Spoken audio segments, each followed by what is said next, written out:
Apa sih itu VLAN? VLAN itu cara membagi satu jaringan jadi beberapa kelompok berbeda, walaupun masih pakai jaringan yang sama. Tujuannya biar data tiap bagian nggak campur, jadi lebih aman dan rapi. Misalnya HR di VLAN 100 dan Finance di VLAN 200. Mereka tetap terpisah walaupun satu jaringan. VLAN ID itu nomor pembeda tiap jaringan. Jadi walaupun masih satu jaringan besar, tiap bagian punya ID sendiri biar datanya nggak campur. Misalnya HR pakai VLAN 100, Finance pakai VLAN 200.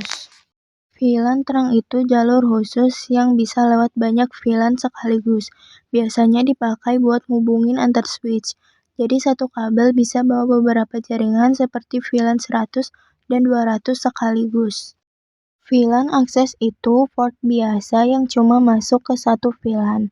Jadi kalau perangkat dicolok ke port itu, dia langsung masuk ke VLAN yang sudah ditentukan.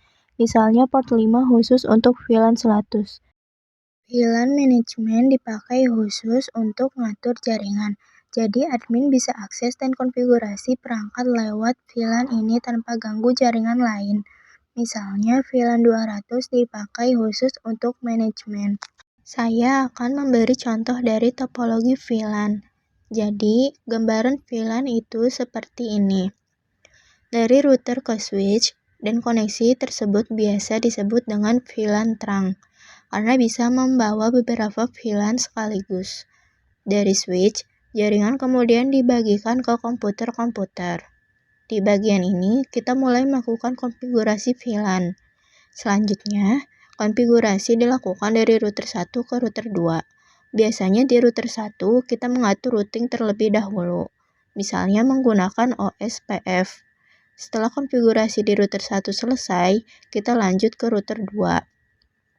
Di router 2 ini konfigurasinya biasanya lebih panjang dan sedikit lebih rumit, karena harus terhubung dulu ke jaringan dari router 1, baik melalui OSPF maupun koneksi lainnya. Jika sudah berhasil terhubung dan jaringan sudah berjalan, kita bisa melanjutkan konfigurasi VLAN sampai selesai, sampai kedua jaringan bisa saling terhubung dengan baik dan mendapatkan jaringan.